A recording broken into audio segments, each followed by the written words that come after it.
大家好，我是吴一。今天我们从数学的角度聊聊持续成功的底层逻辑。最近刷短视频，看到某交易冠军用短短2-3年的时间，通过交易从几百万赚到了几个亿，后来又在短短的几个月的时间里爆仓，资产清零。人名我不记得了，不过这也不是重点，因为感觉类似的事情每年都会发生。可能有人会不理解，都赚了几个亿了，拿出一部分来存起来不行吗？人是有路径依赖的，怎么暴利赚的钱，基本上也会怎么暴利赔回去，而且大概率会亏得更惨。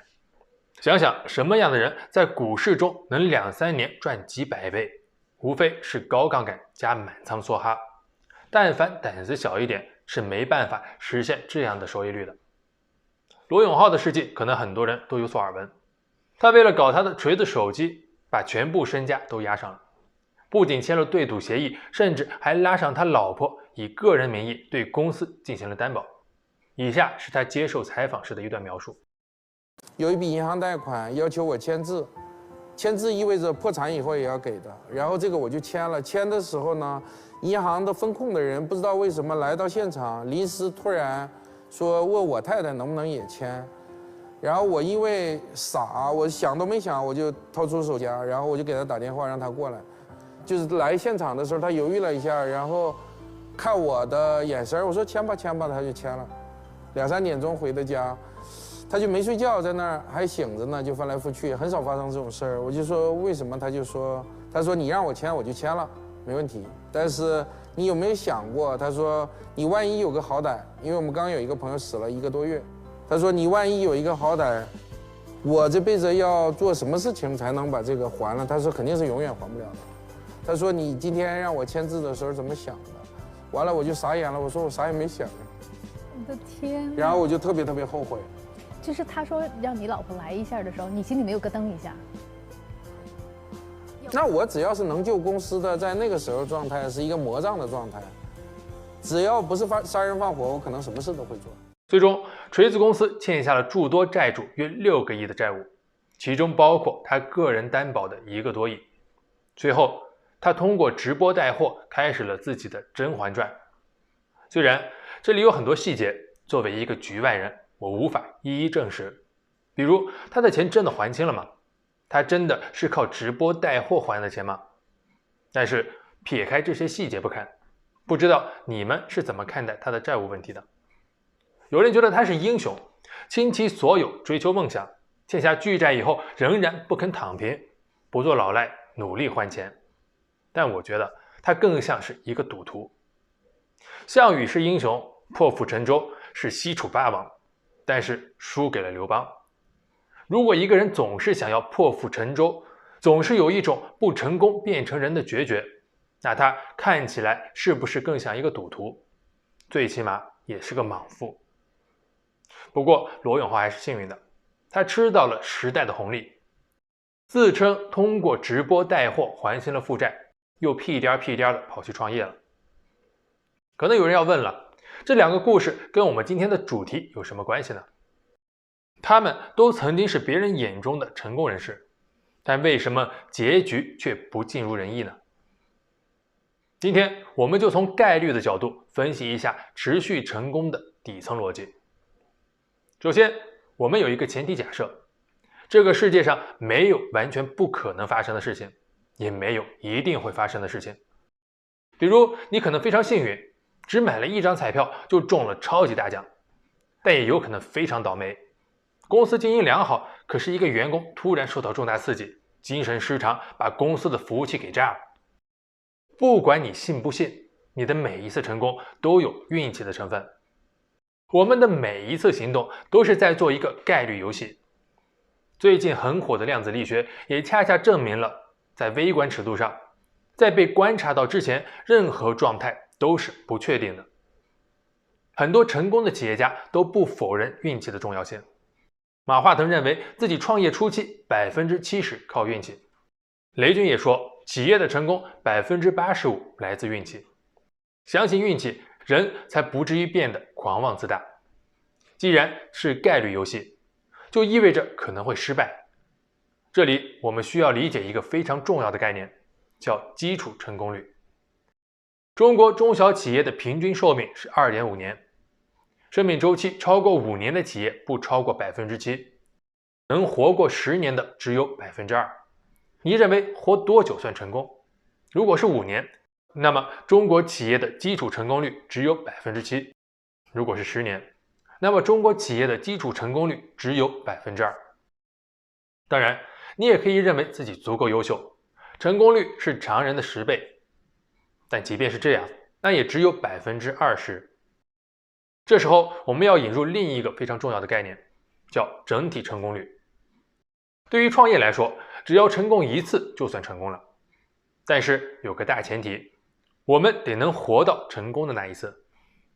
从概率的角度看创业，其实跟抽奖也差不多。假设我们抽奖的中奖概率一直是 20%， 那么抽2次至少中1次的概率是多少呢？可能有人觉得是 20% 加 20%， 也就是 40%， 但是很遗憾，没有这么好的事情，不然抽5次就一定会中奖了。其实我们只要知道2次都没中奖的概率就可以了。1次不中奖的概率是 80%， 2次都不中奖的概率就是 80% 乘以 80%， 也就是64%。于是我们用100%减去 64%， 就得到了我们至少中奖1次的概率，也就是 36%。 连续5次抽奖至少中奖1次的概率是100%减 80% 的5次方，得到 67%。 连续10次抽奖至少中1次的概率是 89%。 这看上去是不是让人有些泄气？即使我们用平均成功率的10倍作为我们的基础成功率，尝试10次1次都不成功的概率仍然有 11%。 如果我们假定 99% 是一个接近于必然发生的概率，那需要尝试多少次才能达到 99% 的整体成功率呢？答案是21次。如果我们以 2% 这个创业成功率的平均值作为基础成功率，那么需要228次才能达到 99% 的整体成功率。根据这些数据，我们可以得到3个推论。一，简单的重复是没有出路的。如果只满足于平均水平的基础成功率，想要成功创业的难度可想而知。当然，一定有幸运儿是靠着极低的基础成功率成功的，但如果想一直靠好运维持成功，那真的比登天还难。反正我自认为没有这个运气，所以我们需要不断学习，提高认知水平，并且从失败中总结经验，使自己获得远超于平均水平的基础成功率。第二，试错是成功必不可少的步骤。即便是创业高手，也很难保证每次都能成功。失败在绝大多数情况下是不可避免的。我们成功路上最大的敌人是害怕失败而不敢尝试。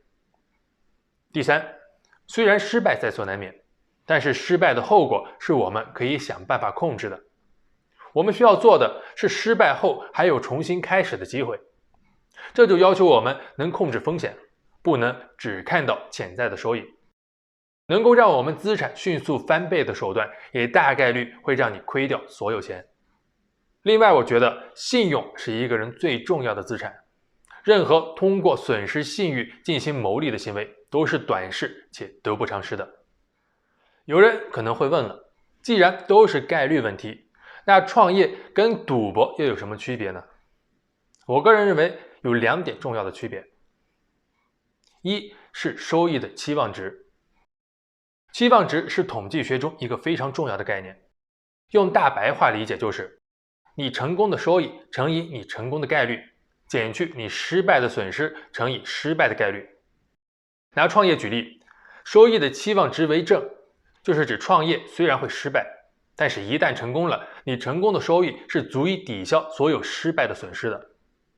而赌局都是被设计好的，绝大多数赌局的期望收益都是负的，所以赌的时间越长，亏损的概率越大。另一点重要的区别是成长性。我刚才讲到了基础成功率，基础成功率不是一成不变的。随着我们知识和经验的提升，我们的基础成功率是可以不断增加的。这也是为什么很多风险投资喜欢投钱给有创业经验，并且失败了还能重新开始的创业者，因为他们的基础成功率是要远高于创业者的平均水平的。反观赌博，赌博中虽然也有高手和菜鸟之分，但是随着赌博次数的增加，基础成功率是很难有显著的提高的。所以选对赛道也很重要，在错误的道路上越努力越悲剧。如果让我用一句话来提炼一个成功的公式，那就是选择一个预期收益为正的赛道，然后尽人事听天命，努力提高基础成功率，不断尝试，等待成功的降临。如果真的就不幸落在1%的失败区间怎么办？那就坦然面对现实，再来一次。当然，有个大前提是你玩的得是无限游戏，你还有机会重新再来。这就要求你在学会赚钱之前，先学会控制风险，不然你很有可能死在成功的路上。聊完了成功的底层逻辑，我们现在来聊聊如何持续成功。开头我讲的2个例子的主角都是曾经成功过，但一朝棋错，满盘皆输。所有已经成功的企业都在寻找第二曲线，公司业务的增长都遵循一定的规律，从开始的缓慢增长，慢慢加速，进入鼎盛期，然后增长放缓，进入衰退，很像一个抛物线。而寻找第二曲线的目的，就是在衰退来临之前，开启另一条增长曲线。而关于如何找到另一条增长曲线，其实就是重复前面的那条成功公式。古代最大的创业者可能就是每一个朝代的开朝皇帝了。每一个皇帝最大的心愿就是希望自己的帝国可以永远延续下去，但这有一个巨大的变数，就是孩子的智商是随机的。假设一个皇帝有20%的概率生出一个聪明的孩子，按照我们上面的公式，要达到99%的整体成功率，需要21次。假设男女比例是1:1，皇帝需要生42个孩子。所以古代皇帝都不是一夫一妻制，很多顶级富豪也深谙这个道理。埃隆·马斯克就有9个孩子，我觉得如果条件允许的话，他会继续生孩子。同样的道理移植到企业里也一样适用。2010年刚成立的小米公司还没开始造手机，他们开发了一款聊天软件，叫米聊。如果你没用过米聊，你可以看看现在的微信，米聊和今天的微信非常像，或者应该反过来说，微信和曾经的米聊非常像。我们今天用的微信其实比米聊晚了3个月才发布的第1版。为什么最擅长做社交软件的腾讯居然比刚刚成立的小米更晚发布新的社交软件呢？这恰恰是因为腾讯最擅长做社交软件，他觉得已经有一个 QQ 了，不再需要另一款和 QQ 很像的社交软件。米聊发布后获得了非常积极的市场反应，一种危机意识开始在腾讯内部蔓延。很多人觉得不行，我们一定要做。但是米聊已经有了先发优势，腾讯该怎么办？现在我们再来看一下创业公式。这个公式中只有2个变量，一是基础成功率，2是尝试次数。米聊已经有了先发优势，所以腾讯的基础成功率可能并不比小米高。那怎么办呢？必须想办法增加尝试次数。于是腾讯安排了3个团队同时做微信，QQ 团队、成都的一个团队，以及在广州负责邮箱业务的张小龙团队。所有人都很自然地认为 QQ 团队是最应该把这件事情做成的。但是万一这个团队不行呢？那么整个腾讯的未来都会输在这个万一上。马化腾在后来的一次演讲中说，坦白讲，微信这个产品如果不是出在腾讯，不是自己打自己，而是出在另外一家公司，我们可能现在根本就挡不住。回过头来看，生死关头其实就是1-2个月。最后的结果我们都知道了，张小龙团队赢了，不，应该说是腾讯赢了。这3个团队的基础成功率可能都不高，但是马化腾用了3个团队一起做的方式，从而提高了腾讯的整体成功率。所以最厉害的不是张小龙，而是马化腾。张小龙是一匹千里马，而马化腾经营的是马场。这就是腾讯著名的赛马机制。马化腾说，我们当时很紧张，腾讯内部有3个团队同时在做，都叫微信，谁赢了就上谁的。最后广州做邮箱出身的团队赢了，成都的团队很失望，就差1个月。如果腾讯没有成功，今天大家见面可能就不是说加个微信了，而是说加个米聊了。但是你认真想一想，腾讯赛马机制的基本逻辑是什么？是多生儿子，择优而立。不管是曾经的康乾盛世，还是今天的腾讯转型，其持续成功的背后都有同一个数学公式作为底层逻辑。那么对于我们个人而言，我觉得这个逻辑同样适用。行业有周期，我们的职业技能也有周期。如果只是吃老本，再好的职业也会走下坡路。企业融资的最佳时机不是在缺钱的时候，而是在最鼎盛的时候，是最不缺钱的时候。因为只有在这个时候才能获得最低的融资成本。同样的，对于个人而言，最适合发展第2技能或者第2职业的时候，是自己在工作中最得心应手的时候。